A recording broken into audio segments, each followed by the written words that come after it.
Hello, welcome to DC Daily. I'm Hector Navarro, and I can barely contain myself because today's episode is all about the largest comic book sale to ever happen in human history. I'll be talking with very important people that are bringing it to life. So without further ado, please let me welcome my guests today. He's the Senior Vice President over at Sotheby's and in charge of this huge private sale. Please welcome Selby Kiffer. Selby, thank you so much for being on the show today. Well, it's a great pleasure. Thank you for having me.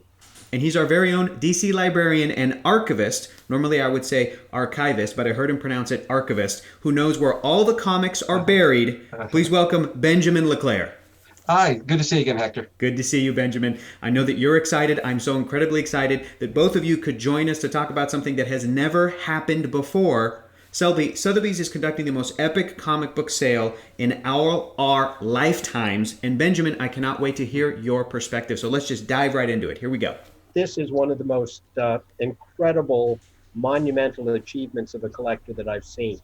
Ian Levine has put together a collection that includes one issue of every comic published by DC from 1934 through 2014. 80 years of comic history. You think of DC Comics, and of course you think of Superman, Batman, Wonder Woman, all the superheroes. But all of the other genres are here as well. Wow. The sort of Classics Illustrated series or genre, true romance, cowboys, kung fu, anything you can think of Absolutely. That you write about has been put into a comic book. So I just got to say that I think that's one of the most significant things about a collection of this size and this scale is that you really see the evolution of comic book history. And there's no genre as the number one publisher that DC didn't either create or copy right away. So it touches so many. And the sheer magnum of the number of issues of something like a Bob Hope comic is always just, I'm sure you went through that when you're going through the books, right? I mean, just how many of these did they produce? You know? This is amazing. Well, I don't want to make you guys jealous, but I do have my own copy of Action Comics #1 that I can pull right here. This is a reprint, and I just want to mention this because I know that a lot of comic book fans, they really consider the beginning of DC's history with Action Comics #1, but this came out in 1938. Selby, you mentioned there's even comics that I'm saying that they predate Action Comics #1. What comics are those? Principally, it's a series called New Fun, and those were originally more what we think of as comic strips, as opposed to an extended story told in graphic form. And oftentimes that material had been published before, and it was compiled into this book that could be put out at a newsstand or candy shop or any place that kids might be and be willing to spend, a nickel or 8 cents or a dime on. Selby, why did Sotheby decide to sell this collection as a whole instead of individual issues? Well, it was partly because of the desire of the owner, and also I think as a homage to this incredible collecting feat that has been done. Usually when someone wants us to sell a collection on block, we demur and we say it's better to sell the individual components. Right. We get more competition. But when you think of this achievement, I don't think that it would be possible for someone to replicate this. It's not just a matter of having money. It's a matter of having the time and resources. Ian devoted his life, essentially 50 years, to putting this together. Even if someone were willing to make that commitment now, you still have to find the books. And, the most expensive books in a way are the easiest ones to find. Right. You can get an Action 1 or a Detective 27 if you're willing to put up enough money. It's the obscure ones that maybe until Ian started this collection, people, even DC maybe, didn't know existed and had survived. So it's really true. It's really an opportunity for another individual collector or perhaps even an institution to acquire this epic gathering of not just comics, but of American pop culture. That's amazing, yeah. So Selby, tell us a little bit, who is Ian Levine? Well, Ian Levine is not an unimportant pop culture figure himself.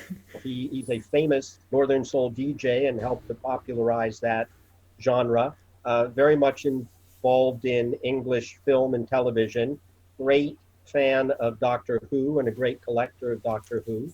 But like I think most comic book collectors, he started as a comic book reader.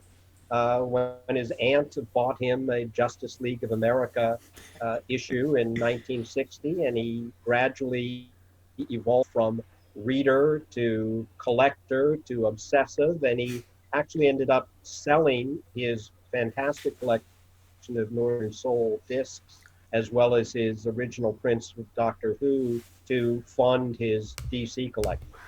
Wow. And so this collection goes from when he started putting everything together up until 2015. Is that correct? And it's sort of frozen in time? Yeah, so I think he was given his first Justice League comic in 1960. Wow. So really, I've said 50 years, but it was a bit more than 50 years. Right. Although the first few years he was reading rather than collecting. One of the things I love about the collection is not only does it cover everything, which is, I mean, we've talked about that any comic is a snapshot and a mirror to society at that time, and also a mirror to our creative ideas. But when you cover that long a range in a medium like comic books, which is so unique, so American, a first mass medium dedicated to kids, you are getting one of the greatest pieces of evidence for the evolution of pop culture in America and American history that you could ever have. Yeah. And that's what you're putting up there. True. And Yeah. what I found in going through the issues, of course, it's not even just the comics. Yeah. It's all the ancillary material, the editorial, how the creators finally began to embrace their fans and readers. Yep. And advertising is incredible as well. The ads. The house ads for DC are legendary. But yeah, the letters section where you have these young letter hacks who later on become writers like Carrie Bates and Steve Englehart and so forth, and they all show up first as letter writers and then later on as writers. That's and you see amazing. the evolution of them through these things. That's amazing. Absolutely. And just in terms of volume, I mean, if you can ballpark it, what are we talking about here? How much space does this take? Well, we've said that it's 40,000 issues. In fact, there are several thousand items beyond that, because there are inevitably some duplicates. There are some modern reprints and reissues. So Selby, previously Action Comics #1 sold for a record 3.2 million. Does that give us an idea of how much this entire collection is going to go for? Can you sort of tell us the amount that it is being sold for? Well, I can. The asking price for the collection, more than 40,000 issues, including Action 1, is £8 million. It is an English collection after all. Roughly today, the conversion is pretty easy, so it's a little bit under $10 million. What a steal. That is a steal. Now, as with anything that one is collecting, condition is an important factor. Mm-hmm. And that $3.2 million Action 1 was a very high 9. Right. The Ian Levine copy is not, frankly, a $3.2 million copy, but it's certainly a 7-figure copy. Well, you have ashcans too, is that there right? There are some ashcans. It goes on and on. And when I say it took over his house, you can just imagine anyone who's watching and listening, if you have a couple hundred comics and you think of the room they're taking up, and then think, well, go 10 times that, 2,000 comics. Man. And then go 20 times that, 40,000 comics. Yeah. It was difficult actually to maneuver around to see them when I saw them in situ. I bet. So it'd be wonderful to see them go someplace where they could be displayed, they could be enjoyed by a wider audience. So Benjamin, in case our viewers aren't aware, can you define what exactly is an ashcan copy of a comic? Well, the type of ashcan collector also is the rarest of the rarest. These are not regular print comic books. What they are sort of dummy mock-ups of a comic series that was going to come out. And what they were done is it was just sort of an agreed upon thing on the golden age between the other publishers that by making up these mock dummy comics, shipping them out across state lines and having them recorded that way, that you were basically registering the trademark to a title. So that's how things like Action Comics became DC properties. We did an ashcan that had no image of Superman on it, produced it. There's only 3 of these left in the world. And it just gives us the trademark to the name Action Comics. And similarly, the Flash Comics ashcan is one that we don't have, and it has this legendary story around it. Wow, that's amazing. Now, I think for Ian's collection, though, the big tough one, I always believe, and it's one of the rarest out there, is New Adventures at 27. Is that the one that was the sticking point? That was the final one that he got, and when he felt he could say to himself, I've done it, it's complete. Yeah. Why it was particularly rare, I'm not sure. I mean, it could have been a distribution problem. It could have been something that people weren't saving. Yeah. It could have just been an issue that got read up and used. I mean, when Ian started with Justice League, he admitted he would take the covers off and glue sequential issues together to make his own little book. And then he was making collected editions. What he did. But that's what might have happened to New Adventures. I don't know that anyone knows. There are a couple things. I think there was a low print run on that one. There was some ownership transitions. There were different factors happening.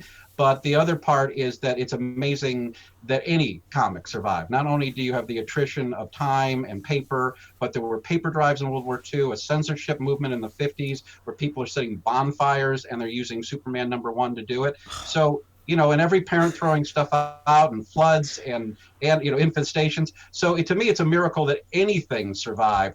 But yes, it's occasionally, like one of our hardest comics that we were able to fill was a game comic called Big Time. It's just a little minor thing, but because it didn't have stories, people didn't save it. They didn't think to save it. So you never know what factor contributed. But New Adventure's not just tough for Ian. It's a really, really rare comic for any collector today. So Benjamin, you're aware about all of the rarities. Can both of you gentlemen tell us what are some of the rarest items in this collection? I know you've already mentioned some of them, but give us some other examples of some of the most rare comics and items in this collection. Well, there's definitely the whole series of New Fun, and particularly when they moved from kind of the tabloid size to what we now think of as a comic book size. That's very important. But there are some things that you wouldn't necessarily think of. There's some promotional issues. I think at the time of the Terminator, there was a Black & Decker comic called the Dirtanimator or something like that. It's very rare. Yeah. In 1988, a father in England commissioned a Superman comic for his son's bar mitzvah. Yeah. So you have the Superman Bradman, Bradman was the family's name, comic, which probably would only have been printed in maybe 100 issues, given out to the attendees at the party. Yeah, whatever the minimum print run was. Let's face it, they weren't going to keep it. So you never know what's going to make something rare. Well, you did mention the New Funds, and that's kind of significant. We just went with digital today. We reprinted New Fund #1, but these books, nobody has seen any of the New Funds prior to this being reprinted in 85 years, and they've become a source of legend as opposed to something that people have had a chance to see and enjoy. Wow. And the size of them is just you hold it up and it's bigger than the collector edition stuff in the 70s. They're a good 10 by 15. They're gigantic, and they just jumps out at you. I don't know how they ever were going to fit on a newsstand. I can see why the change had to happen pretty quickly. Yeah. But yeah, I think the one that I would talk about are the ashcans. I mean, these are not even promotional comics. These are comics created to trademark titles and to cover it through interstate commerce and do all this just to kind of lock down the rights to a name. Now, do you have is there a Flash in there? What ashcans? I think probably the most significant ashcan is for Flash, which, as you said, it has the right cover and title, but the pages were just leftover pages from another comic. But the idea was to secure we have the right to this character, this logo, to keep someone else from encroaching on it. And it stopped not as though other publishers in comics aren't above trying to steal a character. Right, right. Yeah. But the one I love about the Flash comic is that it stopped Fawcett from calling their comic Flash, and they renamed their Captain Thunderbolt into Captain Marvel, now known as Shazam. And it's all because of this ashcan showing up before they could run off and do their Flash at Fawcett. That is amazing. I've been lucky enough to visit the DC archive, and it is one of my favorite places on the planet. And I've even seen the Bar Mitzvah comic that you mentioned a minute ago, and it's mind-blowing. It's incredible. But Benjamin, you might know the answer to this question also. Is there a collection like the Ian Levine collection anywhere else? No, I mean there's some obviously great collections of comic books in a few locations in America, but I would think obviously the DC Comics library is only missing a few copies from everything we've ever done. But no, like I said, from day one, the one I was told is the standard is the Ian Levine collection, and so it's kind of exciting that it's sort of going from legend out in the public for just a rare moment, and then hopefully going on to a great home that will cherish it. And I don't know what better story you could tell about not just DC's history, but America's intellectual, creative, and pop culture history. I would agree. Selby, I know that you mentioned at the top of this that you have seen so many amazing items in your time at Sotheby's. If you could try to sum up what is unique about this collection, what is unique about this sale? Well, I think it's the scope. I think it's the obsessive nature of the hunt. Obviously, doing what I do, I love collectors, but it shows what a single person willing to make whatever sacrifice, not only financial, but in time and effort, can do to preserve what really is, joking aside, an important part of our shared culture. Yeah. What we like to say we handle is the best of the best, whether it's the largest and most complete Tyrannosaurus Rex skeleton I wrote the catalog for a couple of decades ago, or the world's rarest and most expensive stamp, or the Declaration of Independence. When it comes to comics, this is the sine qua non. There's nothing like it. That is our collection isn't for sale, so this is your only chance to get the complete history of DC and comics. There you go. Well said. I cannot wait to see how this all plays out. It is history in the making, like you gentlemen were saying. Thank you so much, Selby and Benjamin, for coming onto the show today. Thank you so much. You're very welcome. Thank you, Hector. It's a real honor. I'm going to be here bathing in my own comic book collection, dreaming that I owned the 40,000 plus set. For all of you at home, be sure to check out DC Universe's Stargirl Book Club. It's your spot for all things Stargirl, leading up to the big premiere on DC Universe on May 18th. And we'll see you all next time. Bye-bye.